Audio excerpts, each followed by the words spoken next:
প্রথমে আগে তোমরা এই ভিডিওটা দেখো। আচ্ছা, নিচের এই ছেলেটাকে মোটামুটি সকলে চিনতে পারছো, এর নাম হলো তুষার। এর সাথে আমার একটা কন্ট্রোভার্সি চলছিল। আমার ভিডিওতে এখন কেউ কেউ এসে কমেন্ট করছে, কি হলো দাদা তুমি তুষারদার কাছে হেরে গেলে? দেখো তাহলে তোমাকে বলি, এখানে হেরে যাওয়ার কিছু নেই। ও একটা আলাদা ক্যাটাগরির কন্টেন্ট ক্রিয়েটার, আমি একটা আলাদা ক্যাটাগরির কন্টেন্ট ক্রিয়েটার। দেখো যেই সময় পুরোপুরি হাওয়া গরম সেই সময় তুষার আমাদের সিএমকে নিয়ে একটা ভিডিও বানায় এবং তার প্রতিবাদ করে আমি একটা ভিডিও বানাই। এবার তোমরা বলবে তুমি তো সবাইকে গালাগাল খিস্তি দাও। দেখো আমি গালাগাল খিস্তি দিই ঠিকই, কিন্তু মানুষ বুঝে দিই। আমরা আমার ভিডিওটা দেখে তোমরা বলতে পারবে আমি তুষারকে একবার, কিন্তু ছেলেটা খারাপ নয়, ভিডিও খারাপ বানায় না, ভালো বানায়। ওর ভিডিও আমি আগে থেকে দেখি, এমনকি আমার মা ওর ভিডিও দেখে। ফালতু ফালতু কন্ট্রোভার্সি বাড়িয়ে লাভ নেই।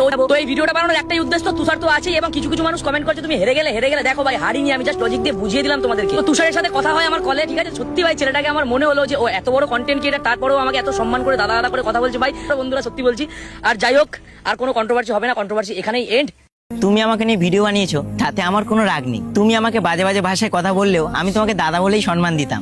তুমি আমার কাছে যখন মেল করে সরি চেয়েছিলে তখনই আমি ব্যাপারটাকে বাদ দিয়েছিলাম। ইনফ্যাক্ট তুমি ভিডিও না করলে আমি জানতেও পারতাম না যে আমারই পাড়া থেকে আমাকে কত লোক অপছন্দ করে। আমি যে অডিয়েন্সকে ভালোবাসতাম তারাও আমাকে ভুল বুঝলো। ওটা কোনো টিএমসি বা বিজেপি সাপোর্টের ভিডিও ছিল না, ওটা ছিল জাস্ট একটা মিম ভিডিও। কোনো কন্টেন্টের জন্য মানুষকে খারাপ ভাবাটা ঠিক না, তাই কন্টেন্টকে কন্টেন্টের মতো দেখো, কন্টেন্ট দিয়ে মানুষকে বিচার করো না।